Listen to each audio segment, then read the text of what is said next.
Welcome to the Rotoworld Basketball Show. I'm Vaughn Dalzell, joined alongside Dan Titus of Yahoo Sports, Raphielle Johnson of NB Sports, and including a special guest, Adam King of FBI Basketball. And Adam learned very quickly that we are a hat-only program here. Adam, if you didn't wear a hat, Raphielle was coming over to choke you out like Draymond, my friend. Yeah, I probably don't have the selection of hats that most of you guys have, but I only have a few. But I thought a Wolves one would be relevant. Yeah. Good call. Yeah, that's a good point. That's a good point because, there's a lot to talk about today. I see Dan rocking the Sixers hat. He's going to sprinkle some Tyrese Maxey 50 burger talk today. I got to talk about Tyrese Haliburton because he's got the yo-yo looking like the young Chris Paul there. And I know we have a lot to cover, so I definitely want to dive in. We might as well start with some Warriors-Timberwolves talk. It was a fun time watching that game. Obviously, we know Draymond wanted the beef with Rudy Gobert for a long time. But, gentlemen, thoughts? Raph, I'll start with you because I know you were excited when you saw that. I guess it was kind of funny to watch because I feel like the social media definition of like a melee or a scuffle is a lot different than what I have. It's like nobody actually threw hands or anything. So it's like, okay, people had to be ejected. I get that, but it wasn't like this groundbreaking. It wasn't like the 90s, like Knicks Bulls and stuff like that. But Draymond, I think in a serious note, he's been ejected from 2 of their last 3 games. If you're someone who's as important to their roster as he is, we can go back to last training camp as to disputes about his importance and what that led to. Don't you think you want to stay on the court? So I think that's the big thing. I couldn't imagine being a prop bettor and having one of those guys who was ejected 2 minutes into the game. Mm-hmm. I would be furious about that. But I think that's the biggest takeaway for me is that you're a supposed leader. You influence the game in ways outside of scoring points. You got to be better than that. I know he's been waiting to get his hands on Rudy for a couple of years now, but you have to be better than that. It hasn't been the first time that Draymond's been ejected within 10 seconds and cost people some money. We know that. He's also exited games while being hurt. Yeah. But as you said, he's been waiting for a couple of years. He did tweet out when Rudy Gobert was upset he didn't make the All-Star game in 2019. Draymond, quote unquote, I guess I should cry too. No Charlotte crying emojis, and Iguodala hopped in. He gonna cry in the car? ? Adam, what do you think about the scuffle? Obviously, it was no malice in the palace like people were acting like on social. But in the state of the Warriors, they're finally winning on the road, but the state of Golden State is still not a very positive one right now. It's not, no. And no, it's nothing like the 90s, but I think if you look at today's game, it was pretty full on, because you're not allowed to do anything in today's game. So, and as we saw, he targeted him. He went straight after him. And yeah, look, having watched Draymond live, I'm sure you guys might have watched him live. I watched him live in New Orleans, and it really just confirmed to me that he just complained. Like, you watch him on TV, it looks like he complains a lot. He complains more if you can watch him live, so you can see him away from the ball and everything. All he does is complain. Maybe he figured, look, Steph's not playing tonight, so I don't want to play either. So I'm just going to find any excuse I can to get out of the game. It really didn't surprise me, but it will be interesting to see what the punishment is. There's probably a group of people who think he should be suspended for 15 or 20 games. I don't think that'll happen. I think it might be 3, maybe. It might just be a fine. Who knows? The NBA are pretty weird on what they do with their fines. And we've got guys who are doing a lot worse off the court who are coming back very shortly to play. So we'll see what happens. No names mentioned, but so we'll see what happens. But I hope he does get a suspension, but I wasn't surprised at all. It's all right. Don't be scared to mention names, Adam, because we've covered that player already and the other ones too. And we'll probably end up covering them today. But the Warriors have lost 4 straight. 5 of the last 6, and those 4 or the last 3 losses have all been at home, which is very intriguing for the Warriors. But Dan, definitely touch on the subject and get us into Tyrese Maxey's 50 burger and kind of talk about the Sixers and what you think about Tobias Harris, Embiid, and company. So the last time a Timberwolf got choked out, it was Ben Simmons choking out Karl Anthony Towns. So I don't know what it is where the players just think that they can just choke out the big men of the Minnesota Timberwolves. But I feel like, from an emotional standpoint, those two teams faced each other a couple of days ago, and there's a lot of jawing between Draymond and Anthony Edwards. So I think that there's probably some competition. If they play each other in the playoffs, like, I feel like this was probably a move for Draymond to say, like, I see who's backing who here, because Karl Anthony Towns is waiting around. He could have interjected, but he didn't.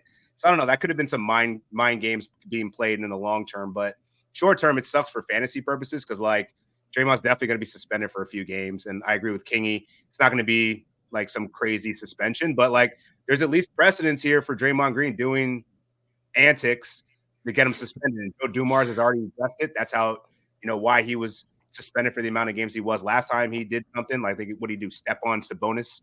So, the guy's got a history of this stuff. So it's got to be reprimanded at some point. But I don't think it's going to be a long-term absence or whatever. But switching gears, let's talk about some Sixers, man. Even though they lost last night, like Tyrese Maxey, that was an awesome game in general. Like, watching these two guards just go at it, like the two best guards, in my opinion, in the Eastern Conference, Maxey and Haliburton.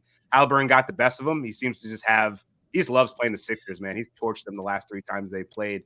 But going back to the 50-point game, though, man, I think we're just seeing Maxey emerge as like one of the best guards in the Eastern Conference. And I don't think it was a surprise to anyone in the fantasy community. Like, I think it was just a matter of like, get James Harden out of the way and watch this guy ball out. And that's pretty much what's happening. I think the surprise to me is like what he's doing defensively. He got 3 blocks in that game. And I think he's been a pretty consistent blocker right now. Like, I think a lot of people were wondering who's going to be the SGA of this year. And I think it's Tyrese Maxey, because he was going right around the same spot in that 4th round. Some people, if you drafted early, you probably could have got him in the 5th round. But he's looking like he's going to be, top 20 player rest of the season. Yeah, I mean, 20.4 points per game. He's had double the assists since last season. He averaged 3.5. He's at 7 assists now. So we kind of talked about him, though, for weeks and saying, well, as soon as Harden gets traded, I mean, the stock on Maxey is going to skyrocket. He's been nothing but make us sound smart, but it was the obvious thing to say at the time. Adam, I'm sure you're very high on Maxey as well. His fantasy impact also impacts other guys like Tobias Harris, who has also been impacted by Kelly Oubre because he's absent.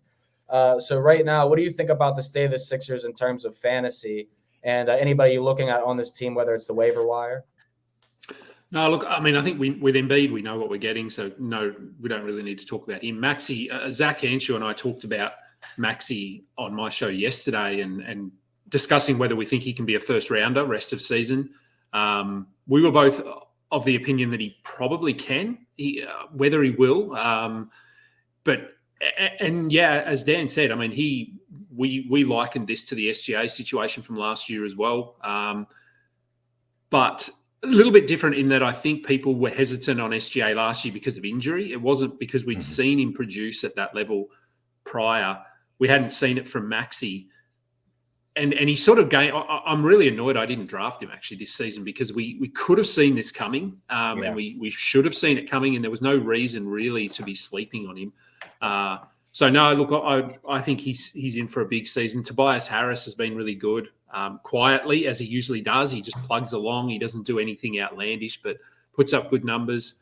He did this last season. He started as a top 50, top 60 player for the first few months. So with no Kelly Oubre there, they need a third scorer. So it's going to be Tobias Harris. The only other one really is Anthony Melton there, who's been pretty slow to start the season, but was good yesterday.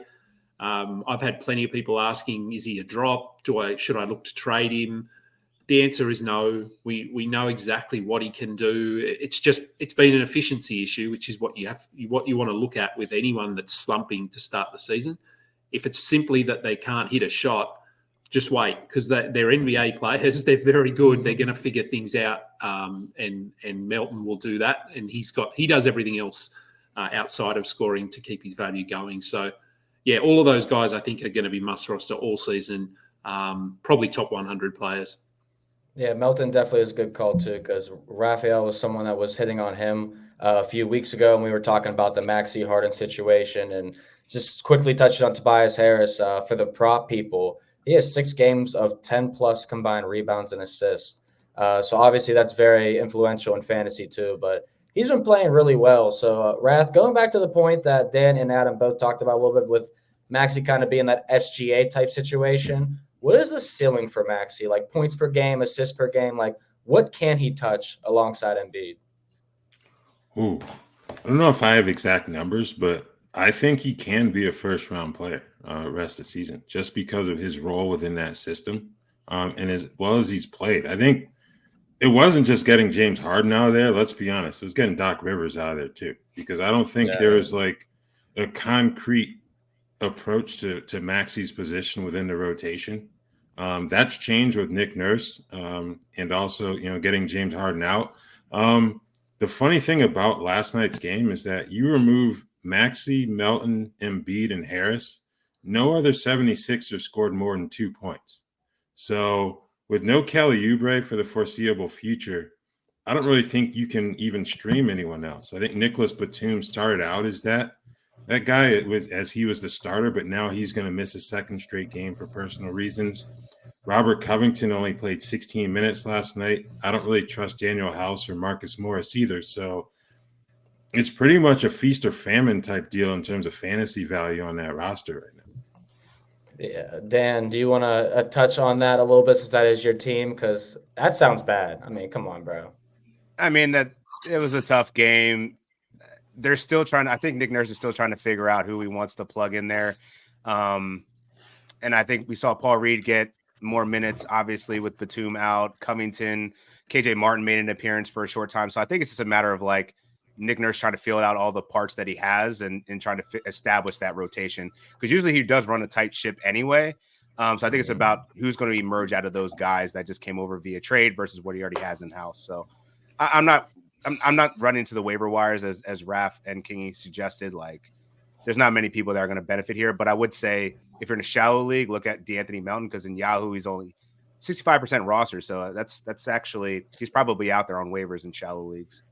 Yeah, you could probably find some value there. I like the looks. I mean, I think Philadelphia is definitely going to get better offensively with the bench players right now, but it's hard to see that for a foreseeable future, like Rath said, without Kelly Oubre, who was playing very, very well through the first 5 or 6 games of the season. Let's touch on 2 more guys before we talk about my Chicago Bulls and the trade rumors that swirl around us tanking. Let's go. But I want to talk about Tyrese Haliburton, Adam, and Obi Toppin. Obi Toppin's pretty interesting. He scored 27 points. He's kind of now on everybody's radar because we're thinking, is he starting to figure it out a little bit here? What do you think about Obi? Look, I mean, I like him. I bought his jersey when I was overseas, so I like him as a player. In terms of fantasy, I need to see more before we sort of say, okay, he's figured things out. This is his role, because, I mean, prior to that, he'd only scored double figures 5 times this season. He's not doing a lot on the defensive end. His minutes have sort of fluctuated anywhere from sort of 15 up to 30. So I don't think we're there yet in terms of him as a must-roster player, but he is starting. And Jarris Walker hasn't really done anything. That was sort of the discussion that coming into the season is, would it be Jarris Walker or Obi Toppin? Jarris Walker hasn't really been given an opportunity yet. So I do think Toppin is that starter, and it's probably a case of if he's playing well, he'll play more minutes. If he's not playing well, they'll probably drag him off a little bit. And I think if you look at last night's game, Jalen Smith only played a couple of minutes, and he's been playing 20 minutes a night and has been really good for them as well. So I think that factored into Toppin playing more minutes is Jalen Smith wasn't available. So, look, take a flyer on him if you like, but I'm not convinced yet that he's figured this out and he's going to be must roster the rest of the season. I like some of those names you mentioned. Definitely guys worth keeping in our back pocket there. And Obi Toppin, to me, too, I agree. I haven't seen enough to believe in him on the court, whether it's fantasy, whether it's betting, or, just making a 3-pointer in a game I'm watching. No offense, Obi, but I can't make threes either. But Rath, talk about a little bit about Obi Toppin and maybe Tyrese Haliburton. Are we thinking Tyrese Haliburton is going to lead the NBA in assists for sure? Because right now he's at 12.5 per game. Only 2.1 turnovers and potential assists, a number I love. He's at 21 per game. Yeah, his 2 games in Philadelphia were ridiculous. 32 assists, not a single turnover. Not to bring up Charlotte again, since they're a pretty sore point on this podcast, but we heard their head coach make excuses for a guy who committed 8 turnovers last night. So it's like, I think that kind of underlines just how good of a player Indiana has in Haliburton. I'm not really expecting anyone else to catch him for the assist title. Maybe I don't even know about an SGA just because of how much he's asked to score within that system. And Chris Paul's coming off the bench, so I think that kind of takes him out of the equation. Yeah, I think it's Haliburton's title to lose. I don't know what the NBA record is for assist to turnover ratio in a whole season, but I'd be interested to watch that throughout the year because Haliburton really doesn't have many games where he racks up 3 or 4 turnovers, much less get, above 5. So, yeah, I think he's going to be an assist champion. And I think he could potentially be a top 5 fantasy player too. And that's not really saying a great deal controversial either. No, I agree with that completely. He's been awesome. He has 7 games out of 10 with 20-plus points already, shooting nearly 53% from the field too. And Dan, talking about points off assists from him and from his teammates, he's accounting for 33.6 points, not including himself. So that's ridiculous. What are your thoughts on Haliburton? And we say he's a top 5 type of player. Where did you draft Haliburton? And I want to go around the room too and say, if we were redrafting Tyrese Maxey, where's he going and how close is he to Haliburton? So Haliburton, easily top 5 guy. I think I had a quite a few situations where I had to pick him or Jason Tatum. I think I chose Tatum 4 out of the 5 times. I'm probably regretting that a little bit, but I still feel really good about Jason Tatum because he's going to play a lot of games and he's been an MVP caliber player. So I'm not really that mad at it. But Tyrese Haliburton, I saw some discussions on Twitter yesterday, like how high could he be drafted next year? And I think he's actually knocking on the door of top 3. Like with the assists and the lack of turnovers, especially for category leagues, for what he does efficiently and he plays defense, like he does everything for fantasy. And I think you talked about in the beginning of the show, Vaughn, he's like Chris Paul. Like he is Chris Paul. And Chris Paul was a top 10 first rounder for, over a decade. So, I think Haliburton's ceiling is extremely high. He's one of the best point guards in the league. And I think he's starting to become that right now. Want to go back to Obi Toppin for a second. I thought it was funny that Kingy brought up. He's only gone over 10 plus points in 5 games. Ironically, those 5 games happened against all teams that were top 10 in pace. So if you're going to stream Obi Toppin, look at pace. If they're, if they're top 10 in pace, Obi Toppin's probably going to get a game because he runs up the floor. He's a good rim runner. But other than that, I would probably avoid that whole situation. Him, Aaron Nesmith, that power forward position is just kind of ugly right now. So, and Indiana's run a really deep rotation. So Rick Carlisle can bench you one day and play you the next. So just avoid that. Back to Maxey, I would say Maxey, if I would draft him again, I would probably say the beginning of the second round, I think is fair. Like I'd put him in that Booker, Anthony Edwards territory. Where would I displace? I'd probably displace like Lillard, Durant, LaMelo Ball. So maybe he does sneak into the back end of the first, but yeah, he's have to leap over quite a considerable amount of people for category leagues and points leagues. He's like ranked 6th right now. So, or actually 7th. So, I mean, he's legitimately a top 10 in points leagues. Yeah, no, that sounds about where I would say. I thought I would get top 10 out of one of you guys. I'm hoping Wrath goes with me, but Wrath, I looked up a stat that and he said no. We looked up a stat that maybe is what you were looking for last year, or in 2022. Tyus Jones set the least assists for every turnover, and that was 7.04. I couldn't find you exact number for most assists to lowest turnovers, but that's the best I could do you for right now. Okay, I appreciate that. It may be tough for Haliburton to reach that just because of the sheer volume in terms of how much he plays compared to Tyus Jones a couple years ago. But yeah, in terms of Maxey, I think I would go second round. I think if you get him at that round 2/round 3 turn, that would be like where I'd really like to have him. But I don't think I would go too much higher than that. It's great. He's been outstanding thus far, but I don't think that calls for like a first round overreaction, in my opinion. Overreactions. It's very common in this field. Adam, what do you think? Yeah, look, I agree. I think ideally at that, probably in that range that Desmond Bain was going, he was going in sort of that 20 to 25 sort of range. I think we had a chat yesterday of whether you'd rather Tyrese Maxey or Paul George rest of season, and both Zach and I said Tyrese Maxey. Just because of, we know Paul George, the injury risk, the whole Harden thing, that's a whole other podcast. But it's, look, it'll be interesting to see where he goes next season. And because people always overreact, as you said. And so next season, are people going to go, nah, he's a first rounder, he's a lock to be top 10 next season. So I don't know. That's still a long way off, but I think there, and on Haliburton, yeah, look, I couldn't agree more with the guys. He was amazing to watch live. I was at the game where he went off for 40 something points, and he just couldn't miss from three. He's such a heads up player. He doesn't turn the ball over. I could see him being top three. And if and when the Pacers are in that title discussion or that top four in the East discussion, he'll be in the MVP discussion. He has to be. Yeah, I haven't got to see Haliburton live. I'm sure some of his passes are incredible to witness. You mentioned a couple games that you've already seen, or players you've seen live in person. What games did you just go see, and where were you? Because I haven't been to an NBA game in a minute, so you're going to probably spark my interest to get out there and watch some hoops live. Yeah, well, I'd never been to an NBA game, so we made the most of our trip, and so we went to New Orleans first. We got, this is the shirt that they gave out because we were there on opening night. So I managed to get one, and I managed to nab one off another chair for my brother, so he was happy about that. So we saw them play the Knicks. That was a blowout. We saw them play the Warriors. That was where we saw Draymond, and the Warriors won that one.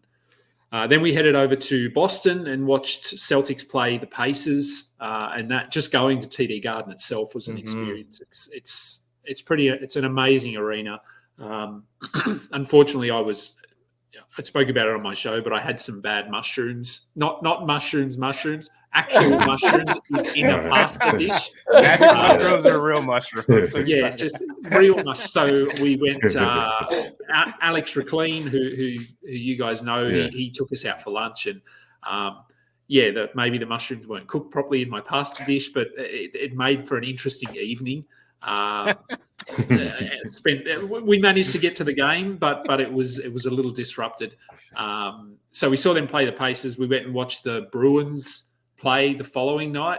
And I've never even watched a hockey game on TV. So going to a hockey game was pretty cool. It went into penalty shootout, I think. So it was a good one to go. My friend assured me that this doesn't happen a lot. So it was good to go to a close game.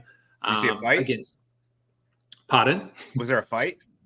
No, not really. No. You saw almost everything but that, pretty much. Yeah. And it was apparently they played Toronto, so apparently that's a bit of a rivalry. And so, no, there wasn't a fight. There was some big hits, that sort of thing, but yeah, no fight. So we went and saw that. We went to Indiana and we watched the Pacers play Charlotte, San Antonio, and Utah. So I got to see Wemby live, which was pretty incredible. Just watching his pregame and his warm-up, he's just from another planet. So all the games were fun. Unfortunately, we didn't get a lot of close games. We got a lot of blowouts. The one in Boston beat Indiana by 50, but unlike the other two arenas, no one left in Boston. Like, they stayed till the end, and I think the cheers and the reactions are even louder when Peyton Pritchard and Sam Hauser are going off. So that was really fun. So, I mean, as a trip, the trip as a whole was really cool and very eye-opening, and watching NBA live is very different to watching it on TV.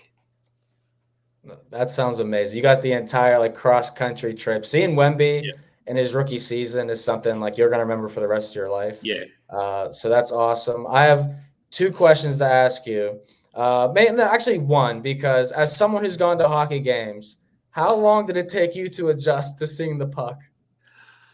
That was my concern, because I've seen like we see highlights and stuff on TV here, obviously, and I can never see the puck. So that was my concern: is how am I actually going to know what's going on? It was a lot easier, in real life, and we were up the back. We weren't close by any means, but within a minute, 1 or 2 minutes, I could follow the puck and understand, because I still don't get all the rules, but where they hit the puck around the back all the time, like use the barriers for the puck to travel around. So once I figured out what they were doing, I could actually follow where it was going. So it was a lot easier. A little bit like, I mean, you guys probably aren't super familiar with Australian rules football or AFL football over here. Watching it on TV and watching it live is totally different. It's so much better live because you can watch everything that's happening. Whereas if you watch it on TV, the camera can only be in one spot at one time. So it was a lot better live than on TV. What was your favorite city that you visited? They're all very different.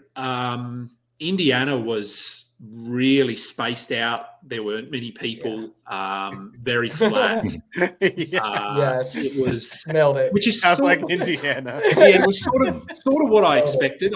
That's why I picked Indiana, because a lot of basketball history there as well. So their team shop was the best team shop of the three, because they had a whole heap of vintage stuff and throwback stuff. Rick Smith's jerseys, which I love to see anywhere. So Boston was probably our favorite city. It had a really good mixture. It was different depending on where you went in the city. And New Orleans was an experience. It was. I bet. Did you make it to Bourbon Street? We did. We went in the middle of the day. We walked one direction, we walked the other direction, and we left. So we didn't stay. We can say that we've done it. Yeah. But it wasn't. Maybe if I was 20, it would have been different. But two dudes in their mid-40s, it was just too overwhelming. So we just left. But other areas of New Orleans, like we went out to the Garden District and that sort of thing. They were amazing. The houses out there. So no, we liked all three, and probably the highlight for me, even though I don't watch baseball, was going to Fenway Park. We went and did a tour out there, and just the history. We had the guy that did our tour had a thick Boston accent, which is what we wanted. We wanted someone who was local, and obviously been doing this job for 30 years or something. So that tour and the way he talked about the Red Sox and the history and the curse of the Bambino and all that stuff was pretty amazing. Like I really enjoyed that. I wasn't sure whether I would, but it was a lot of fun. Boston is one of my favorite cities. My brothers lived there for the last 3 years, so I've gone there. I've gone to Celtics games. I got to see Celtics versus Warriors on my birthday a year ago, and it's just you agree. I agree with you. When Sam Hauser's hitting a three, the Garden's like Penn State versus Michigan. It's like, why is everyone more excited than the other play? But it's a great city too. I still want to go out to New Orleans, so I'm hoping that I can do that too. But we'll have to bring you back and go to a Chicago Bulls game sometime. But you won't be seeing DeMar DeRozan or Zach LaVine, Adam. I'll be telling you that. But we'll be talking about that on the other side of this promo here. Make sure you guys check us out, Amazon.com/NBC Sports. You can find all the NBC Sports shows on Amazon Music, fantasy, betting, what have you. And we're going to talk about some injuries before we talk about scheduling, because Dan is the scheduling king. He's dropping the sprinkles and the tidbits. But let's start with my Chicago Bulls. Adam, DeMar DeRozan, I don't know how you feel about Chicago Bulls, but me being a fan, I'm very radical of this team, but I'm ready for the tank. I'm ready for the draft position. I want a Wemby-like guy in the future, but we're not going to get him. What do you think about the rumors of the Lakers, the Sixers, and the Heat all being linked to Zach LaVine? Do you feel like he could fit any of those teams? Yeah, look, I think he could. I think as a Bulls fan, and it sounds like you're on board with the tank, it needs to be done. It probably needed to be done 2 years ago. They've just been sort of stuck in mediocrity for feels like forever. And I'm not a Bulls fan, but Jordan was the man for me growing up. So I do like the Bulls. Rodman was my favorite player ever, hence the Twitter handle of 91. Yeah, look, I think he'd fit. He'd go and make those teams better. He's still got a lot left in the tank. I think they just need to move off him. Basically, do what Washington has done. Maybe do it a little bit better. But it's go down that path of okay. Washington's a whole nother level. Oh, it is. It is. I mean, at least they've gone in that direction. Whether I think they're going to be there for a while, but.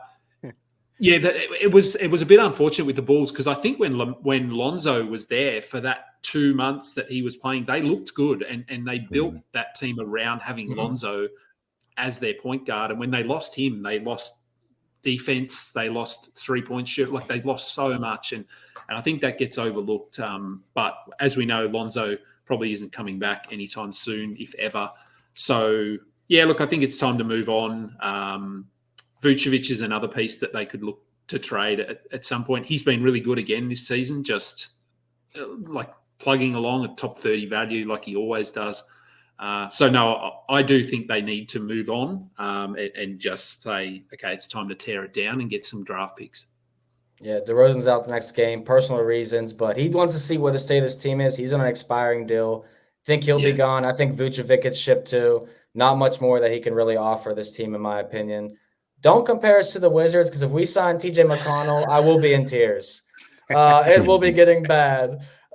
Dan, can Zach LaVine fit into the Heat culture? What can he get in return? Because I wrote down a couple guys that I would like in return as a Bulls fan for Zach LaVine. Let me hear what you think about this. But obviously, Tyler Hero's off the table. I mean, I don't think we're going to get Tyler Hero. So the Heat I don't know what we get for them.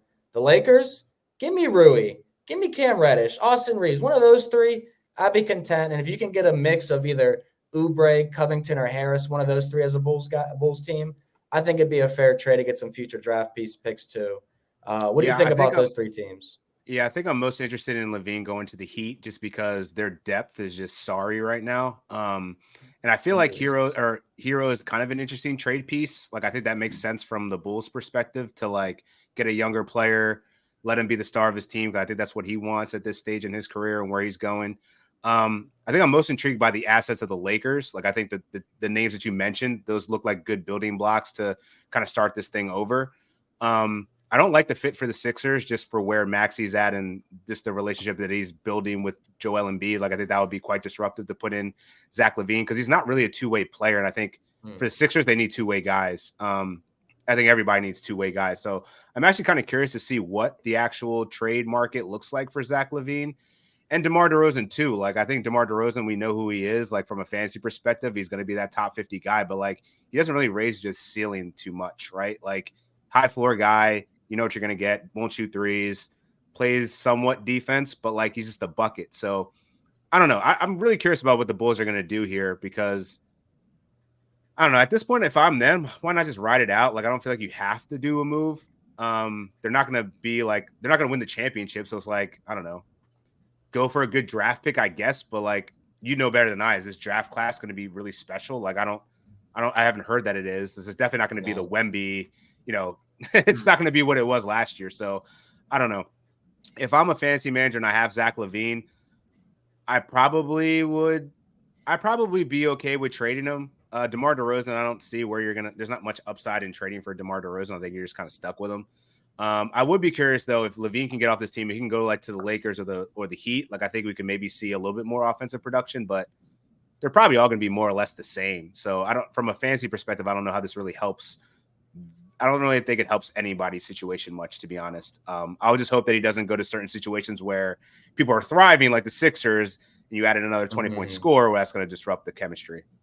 Yeah, I think that's a very possibility because LaVine and DeRozan are only going to winning teams. Like they're not going to probably accept going anywhere like Charlotte or Washington for the time being. Raphielle, what do you think about those three? Where would you think Zach LaVine or DeRozan lands?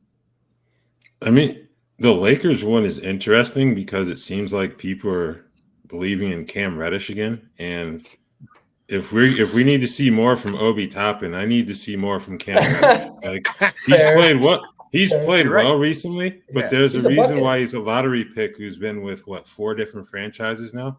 Yeah. Like come on now. Let's see a bit more before we target him as a potential building block in Chicago. The comparison to Washington, I know you don't like it, but I think it's fitting in that they got the timing all wrong.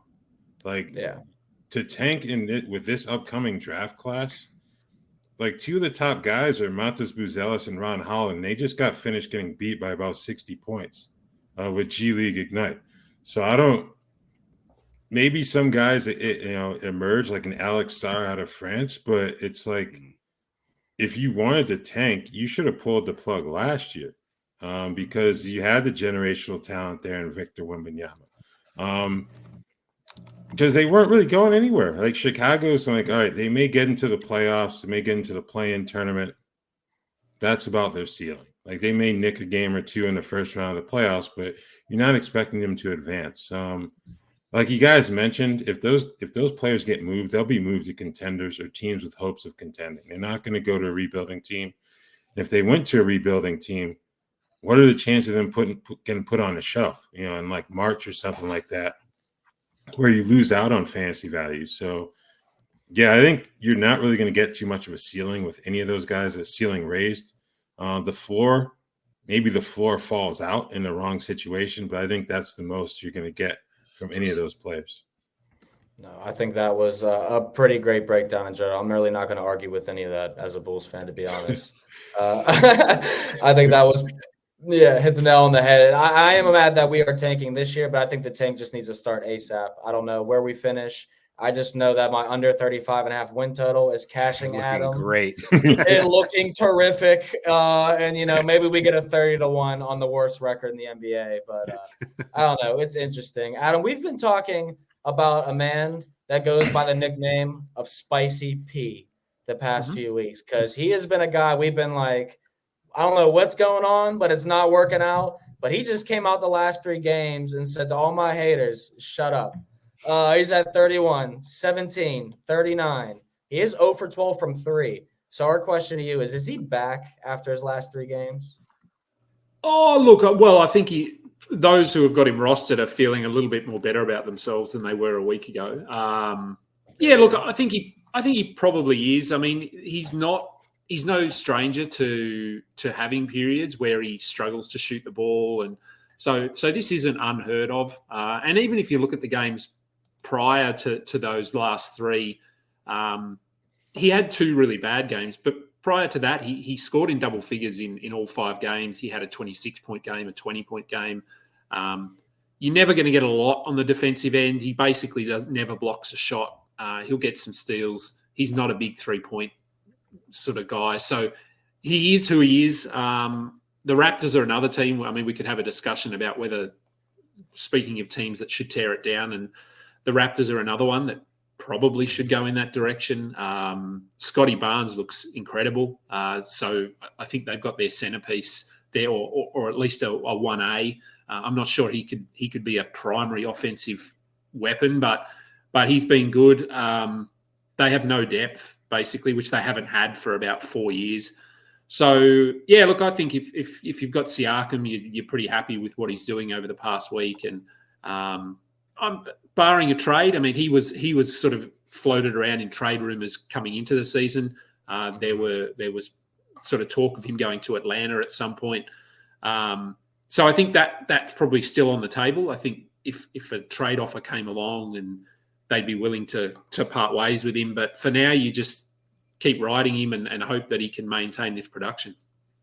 Yeah, we've kind of been talking about the rise of Scotty Barnes and the decline of Spicy P in that offense so far. And yeah, we agree. I think we all would agree that Toronto's a team that kind of needs to start looking towards the future and not right now.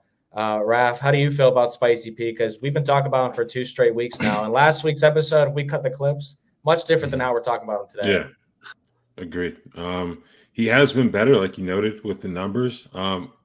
My question is how much of that has been because OG Anunoby's been out? Siakam's had a little bit more space to operate the way that he's most comfortable operating. And I think that's why the poor 3-point shooting hasn't been as much of an issue recently for him. I think he's someone that I don't know if he's going to get to the heights that we kind of thought he should be playing at, like maybe even a top 30 type player. But I think he can be a top 50 player. It's not reaching his ADP, but that's adequate. will he be traded? I don't know. It felt like some of the teams that came up in the rumors wanted an extension since he'll be a free agent next summer.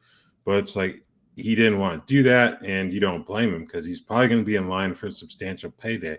So you don't want to pass that opportunity. So, yeah, I'm with Adam. Like they need to kind of just not necessarily burn it down, but like some of the furniture needs to be removed from the home so they can kind of, refresh some things. And I think build around Scotty Barnes. I like that. I've taken a little bit of that into my life, and I think I would. That's a healthy thing to do, Raph. I like it. Dan, what do you think about it? Because, like we said, now that OG's out, Siakam's had more room to move around. 65 field goal attempts in his last 3 games. Yeah, I think it's actually exactly what Raph said, and OG Anunoby being out. I was looking at the numbers, and like over the last 3 years, or pretty much since Kawhi Leonard left, Pascal Siakam had the most frequency of isolation plays, and this year he's like not even tracking towards it.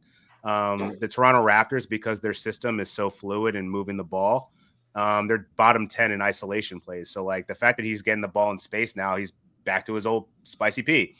And I'd say the buy low window is probably closed, but at the same time, like I feel like he's been so frustrating early on the season. Fantasy manager are probably willing to trade him. So I don't know. Like he's kind of a guy I don't really want to target anymore because I'm scared of what he's going to look like when OG is actually back. And OG's going to be back pretty shortly. Like he's got a finger laceration. I think he did it and doing some chores or something in his house. Kind of bizarre, but yeah, I got to feel like there's a reason to be concerned about Pascal Siakam and where you got him in drafts relative to how he's performing. Like I don't think we're going to see this version of him for the rest of the season, which is why you have right to panic a little bit. Yeah, you got to be careful, Dan. Those Roombas, they'll get you. You're not looking. Let's talk about a couple injuries, Adam.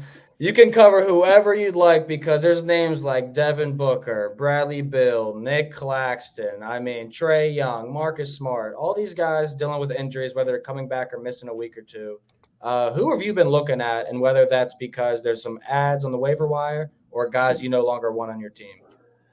Yeah, I'm just pulling up one of my rosters because I know I have a roster that the injuries have just torn me apart this season. Beal and Booker are both back tonight, I believe. Mm-hmm. So I think the Suns have got all 3 playing. So we'll see. We'll see how long that lasts. Okay, so I've got a roster that has OG Anunoby. His injury is only short term. He's going to be back soon. Darius Garland, for me, has been pretty frustrating. Mm-hmm. Markelle Fultz, Marcus Smart, Anthony Simons. I have all of those on a roster. Wow. Trae Young, he's back tonight as well. So he was personal. I don't know what the reason was, but get a baby. Fultz has been a frustrating one for me because I was pretty high on him coming into the season, and there was no injury on the record that he was dealing with, but this knee thing seems to be pretty persistent. He's missed, I want to say 5 or 6 games now because of it. He came back and now he's out again. Mm-hmm. So it is worrying when that happens, when someone misses time, comes back, misses more time. We've seen this in the past where guys end up missing a month, 2 months. I hope that's not the case. There isn't really anyone that I'd be adding with Markelle Fultz out, but Jalen Suggs has been really good. So yeah, look, I think it seems like a lot of guards are getting injured. Not many big men. Claxton, as you said, he was injured, but it was a specific injury. It was a high ankle sprain. And I think he returned probably quicker than some of us thought. There was sort of word coming out of Brooklyn that this was going to be a month-long injury or 6 weeks, and he was back within 2 or 3. So, look, injuries are always happening, and I mean, like me, I guess you guys have got a few fantasy teams, so you do tend to cop it a bit more. Because you're going to have one team that's got multiple injuries. I've got another squad that hasn't had an injury all season. So it is a bit hit or miss. And at this point in the season, I mean, you guys probably get messages as well regarding injuries and should I drop this guy? Do I need to trade him? People panic in the first month all the time. So just try to work your way through the injuries, stream away if you can. But yeah, it's part and parcel of the NBA. And I think for me, teams are starting to get a little bit smarter with how they're managing soft tissue injuries. That's been a bit of an issue, especially with guys like Malcolm Brogdon, Devin Booker, guys that do their hamstrings and their groins all the time and they come back within a week. Over here in Australia, playing football or basketball, if you do a hamstring, you're basically out for a month. It doesn't matter on the severity of it. It's at least a month. So I think teams are getting a little bit smarter, but in turn, that reflects in fantasy, you have guys that miss significant time rather than just a week. So, the injuries, it's part of fantasy. Yeah, we've seen a large change in how the NBA treats players, whether they get day offs, rest, whether they can or cannot, and just the timetable. But I agree with a lot of that, especially you can work your way through injuries in the NBA fantasy because that is a long season. In football, you might have to chalk it up after a month. I had a team had 4 injuries, start off 0-4. I renamed that team Delete League because I was done. We were chalked. Dan, anybody that you want to hit on there? I did like the Nic Claxton shout out from Adam because Claxton had 10 points, 13 rebounds, and then 8 points and 6 rebounds in his first 2 games back, only 20 and 21 minutes, but we'd expect that to increase. Yeah, I guess sticking with Brooklyn, I'm concerned about Ben Simmons. Not really surprised, to be honest. Yeah. I talked about it for weeks beforehand that y'all need to sell that before it actually happens. And now he's got a nerve issue with his back. So I don't know. It sounds like it could be short term, like his agent is saying. Of course, the agent's going to spin it the most positive, message that he can. That's going to be short term, but I don't know if I'm believing it. So hopefully you're able to sell and get some value out of it because I think this is going to be an issue that we're going to continue to see for Ben Simmons. But the player I'm most concerned about, at least from my perspective of my breakouts and people I expected a lot more out of, was Jaden McDaniels. And not because he just got tossed out of last game, but I just felt like, coming out, he got the contract extension. Last season, he was a top 100 player, like easily having this upside of like, if he can take that offensive leap, he could be a really good fantasy player beyond what he already was. He's already efficient. He could shoot threes and he's really good at stocks. The problem is he's not getting any stocks. So right now he's sitting, in the top one. He's not even top 150 right now. So I've gotten some questions about whether you should drop him. And I've been trying to hold him as much as I can, but like, I think I'm reaching the point where I'm like, he's just so far down in the pecking order in terms of offense and isn't really doing anything else elsewhere that like you got to move on. And I think fantasy managers are starting to do that. He's down to 59% rostered right now. So I think I'm ready to cut bait. Similarly, I know Kingy mentioned Markelle Fultz. I'm worried about him too, man. That knee swelling up is not a good thing. And if you don't have an IL spot available on some of your teams, like I have in one, I had to drop him. And these are the decisions that you have to make. There's going to be players that are going to be productive in the short term and maybe those for the long term, but you got to make those hard decisions sometimes. And I think anytime there's a knee swelling up, that sounds like it's going to be an issue that's going to be plaguing you for a while. So I'd be moving on from Markelle Fultz, unfortunately. Yeah, Fultz, another guy that's been injury riddled for the majority of his career. I do think we'll give McDaniels a pass for now, but I do agree that he's mostly a defensive guy. I wouldn't really want him in fantasy because you're asking for him to take a leap that he may not be ready for at 23 years old. Raphielle, I wanted to ask you because we've talked a lot about the Bucks and, Jay Crowder, now he's out for 8 weeks. We got guys like Pat Connaughton, Marjon Beauchamp. But another question outside of those two, whether we should pick them up, when can we expect Khris Middleton to take that fantasy leap and start being an impact player?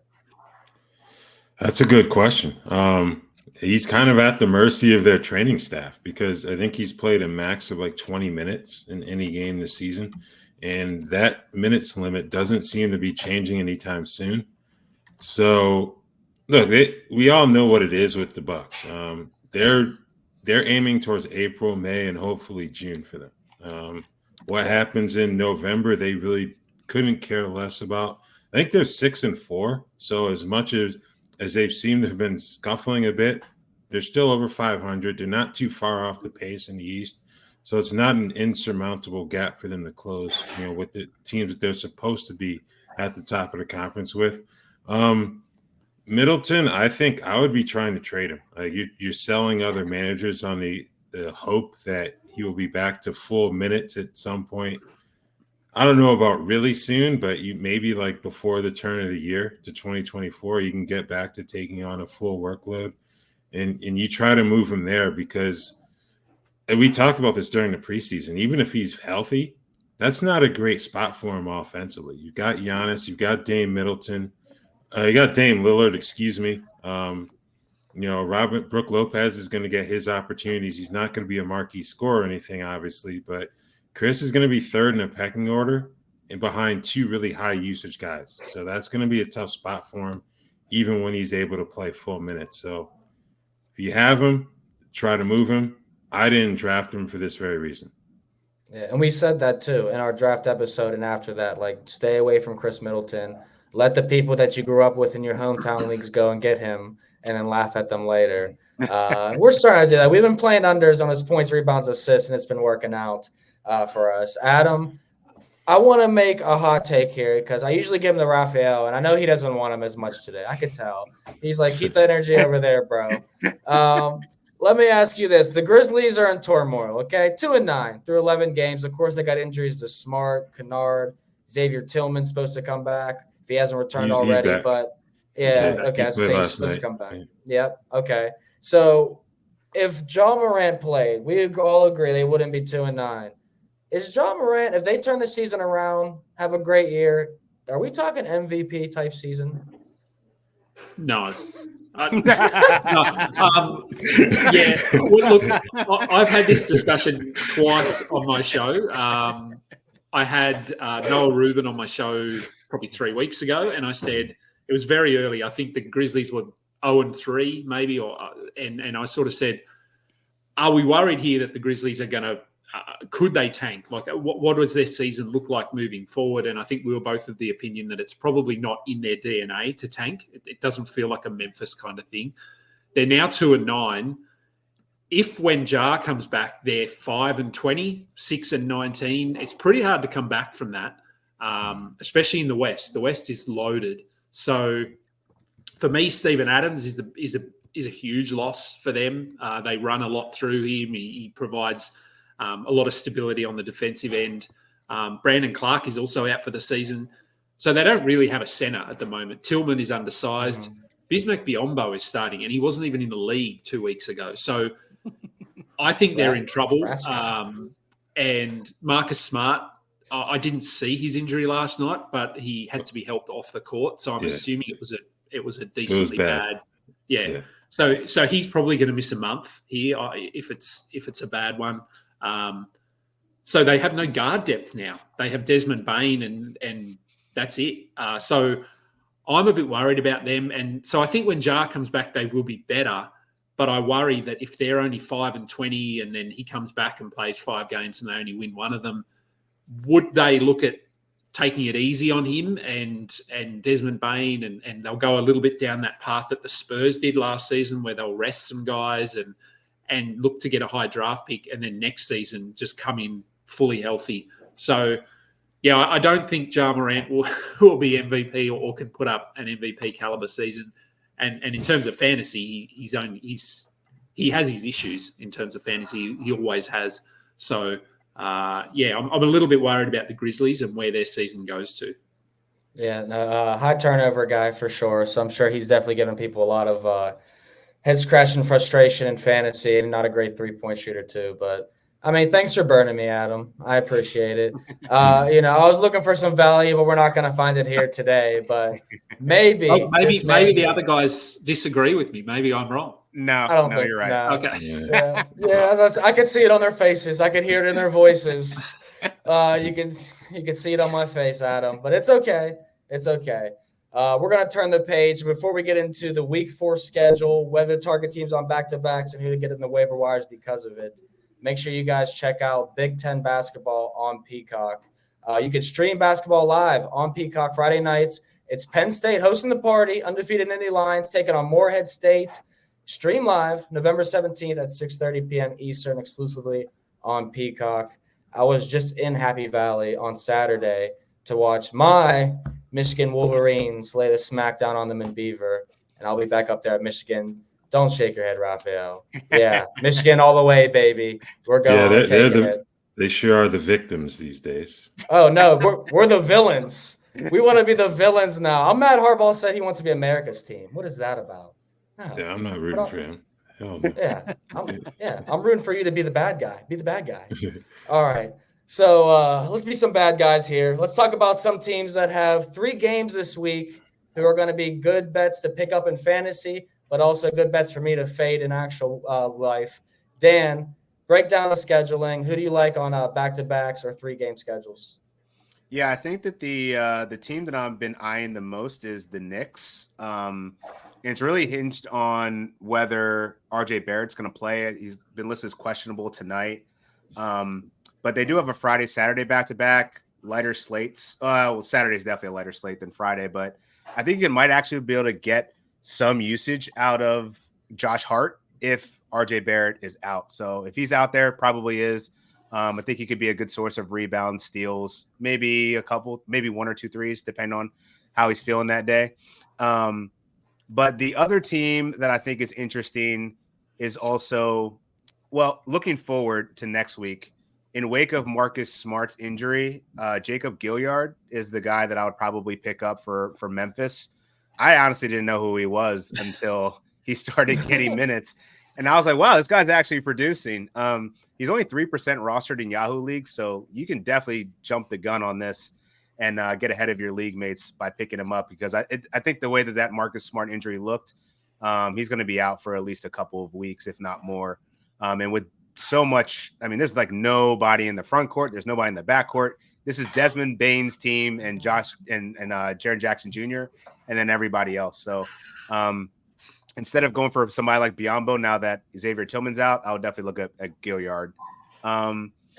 There's a bunch of teams that have 3 games. So like, it's more about, whether you can target these guys on the Saturday and Thursday slates, because there aren't that many games on those days. So you can actually get some production out of them. But with so many games on Wednesday and Friday, like, it's kind of hard. You just got to look. I would recommend going to #basketball. They have a schedule grid you can look up. And I know Raph is always good about getting out the scheduling information to fantasy people on Sundays for the look ahead. So yeah, if you need a tool, go to #basketball. It's awesome for that. Yeah, no, I agree with that. I love the Jacob Gilyard. Last week we had Bismack Biyombo. Raphielle brought that in. He was a hit. He's been smacking. And now we got Jacob Gilyard, and he sounded familiar. I'm not going to lie. I haven't watched him in the NBA. And as soon as I pulled up his stats from college, Richmond, I was like, yeah. I was like, that's right. He was a double-digit scorer for 5 years. He was their leading assist guy for a couple. I'm like, yeah, okay. So, yeah, he's a vet. He's a young vet, 25 years, but he's got a lot of experience handling the rock. So, Raphielle, who are you looking at? You rocking with Gilyard as well, and any other guys? Yeah, I think Gilliard's a good choice. Another Grizzly I would consider would be David Roddy. Played good minutes off the bench last night in that loss to the Lakers. No Marcus Smart. Luke Kennard was pulled at halftime because of knee soreness. So you've got 2 more rotation guys who are going to be down. Look, who else is going to play? It's the unfortunate thing about the Grizzlies right now. It's like they don't have too many guys because of all the injuries. And another player I would throw in there, 20% rostered Yahoo, Jaime Jaquez Jr. Miami's one of those teams that plays on Thursday, as Dan mentioned. I think they're going to have a hell of a time limiting his minutes moving forward just because of everything he brings to the table. He's just a winning player. He does all the little things. He shot the ball relatively well. I think he's going to be a guy he will be a clear building block for that franchise for years to come, I think. So 20% rostered, he's someone else that I would definitely look into picking up, because the Heat they only have 2 more games this week, but as much as he's been playing, along with you going to throw a Duncan Robinson in there if you need 3-pointers, why not? Yeah, no, I like those takes a lot too. I was going to mention Jaime Jaquez earlier as a trade target in for the Bulls to get as a future piece. But instead I mentioned mentioned Cam Reddish and got made fun of. So yeah, we see how great that worked out for me. Adam, there's some interesting names that these guys mentioned for sure. Portland is another team like Memphis who has had a lot of injury problems. They're bringing a lot of guys who are 2-way players or working on contracts. I recently just bet them in cash because Matisse Thybulle's out here banging threes at the buzzer for me. Isn't that crazy? Adam, any guys on these type of teams you're looking at picking up because they're going to be playing minutes because they have to. There's no reason not to. Yeah, look, as you said, Portland are a team very similar to Memphis, who are pretty thin in their guard ranks at the moment. Skylar Mays is someone that's been playing big minutes. He's probably been picked up in a lot of leagues, but he is still floating around. So he'd be worth a look. Back onto the Heat, I like Haywood Highsmith. He's been pretty good. He had one bad game there. I just pulled up his numbers actually. So yeah, he had one really bad game, but either side of that, he's had 3 games of at least 27 minutes. He had 5 steals and 2 blocks yesterday. So, yeah, look, they're looking for anyone at the moment. As you said, Huckwes is there. So I like Highsmith. Going back to Memphis, it's not going to happen, but I'd love to see Kenny Lofton out there. Right? Because we know... Give it a go. Like, why not? Yeah, like he'll at least shoot. He's going to do stuff if he's out there. So... I don't think it's going to happen, but maybe it gets to that point where they just have to run him out there. And if they do, then I would certainly, if he starts or even playing 25 minutes, I'd go and give him a look because he puts up numbers in a hurry. But no, I like all the names that have been mentioned. Cam Reddish, look, I mean, bag you as much as we did about Cam Reddish. He's playing well. He's starting. Yeah. He's playing good minutes. If you only need defensive stuff and then everything else is a bonus, I'm okay with giving Reddish a look. Yeah. To be clear, the only thing we were laughing about was the building block portion of the statement. Well, that's it. He, as Adam said, he has been playing good basketball. Darvin Ham said over the weekend, him starting is the status quo for that team right now. So that's all the more reason to kind of go grab Cam Reddish where possible. Let me bring up their schedule really quick. The Lakers play 3 more games this week too. So you got Sacramento at Portland on Friday, which could be a bit of a fiesta, I guess you would say, in terms of some of those fringe players maybe going off. No, like if the Lakers blow them out the first 3 quarters, that could mean extra time for a guy like Reddish, while LeBron and AD sit. So yeah, 3 more games this week. That's all the more reason to kind of grab him. But yeah, I was just laughing about the fact that you saw him as a potential building block, not the fact that he's a good player and he's playing well. Yeah. I feel like he could be really good offensively. I'll never trust him on defense. But if you think that he was funny, I mean, Dan might have been in tears if I would have mentioned the guy on the Sixers I wouldn't mind having on the roster for 2 or 3 years. Should I just say it? Go ahead, Dan. Try and guess who I would say. It sounds ridiculous now that I'm going to think about it. Is he on the Sixers currently? Yes. Man. Don't tell me Furkan Korkmaz. No. Man, okay, no. It's not that bad. Okay. Jaden Springer? No. I feel like he needs to be freed, man. Like I want to see what he can do. This man needs freed. Paul Reed? No. Paul Reed? No. Paul Reed's actually not a bad name, but no, we want the guy that's even behind Paul Reed. We want to take a shot and give 15 minutes to Mo Bamba. Oh, hell no. No. Yes. Nobody gives this man a chance. Bro, I just did my last rankings, man, and there's all the people that got injured, and then there's all those other guys. Mo Bamba's in that, that tier of 248, 247 range of you're never getting burned. We've seen this movie before. Nah. Yeah, I was like, no one will play him, Adam. I mean, you look disgusted. Mo Bamba's a guy that's just you don't want him on your team. It's for a reason. No, I don't. I did have him on my team a couple of years ago. There was a short period there where he was playing big minutes for the Magic, and I remember he had a game of 8 3-pointers and 5 blocks, and I thought all my Christmases had come at once, but then he vanished. And yeah, look, I mean, the fact he's not even being spoken about despite injuries, I think he's a spent force in the NBA. At least playing on a contending team, which the Sixers are. Yeah, going back to the because he was on the Magic, it just makes me think of something real quick. One last waiver ad, actually a couple. Being that Fultz is kind of looking sketchy. Cole Anthony's still well under 50% rostered. Yeah. Might as well give him a stream. Also, Mo Wagner is only 35% rostered, and I think he's better than Goga Batadze. Yeah. So at this point, I feel like the way Mo Wagner's playing, even though he's coming off the bench, he's been useful for fantasy purposes. And the Magic have 3 games to close out this week, and then they have 4 next week. So you can actually get a lot of production out of the Orlando Magic players and take advantage of those injuries. in their front court and back court. But yeah, Mo Bamba sucks. The song Mo Bamba better than the player, way better actually. than the human. Yeah, not the human, the basketball player. The basketball player. Yeah, Penn State. That was their third down song, their fourth down song, their kickoff song, and their punt song. And I was like, Jesus, man. But all right, wrapping up the episode. Adam, Raphielle, any other guys you guys want to mention? Whether picking up before we end the show. No, I think we've hit on just about everything. Just for me, I don't know if Adam's got anyone else. No, I'm just sort of flicking through here. I mean, I guess there's a couple of Pelicans guys if they are available. Jordan Hawkins, yeah. Off, the last few Jordan games. Hawkins or Dyson Daniels? Well, both. I think both are worth probably a look. They do very different things, but they're getting minutes. CJ McCollum probably isn't coming back anytime soon.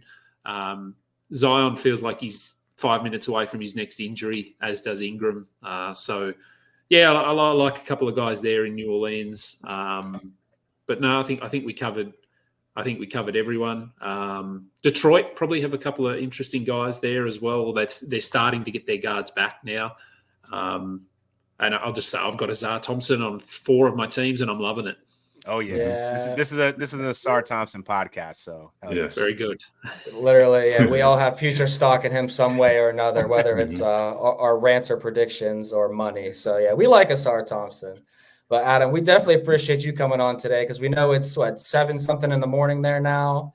Yeah. Overseas, yeah, you really put in work today. Of course, make sure everyone follows Adam King of FBI Basketball. I'll point out I thought that 91 was the year you were born. Not because you're a Dennis Rodman fan.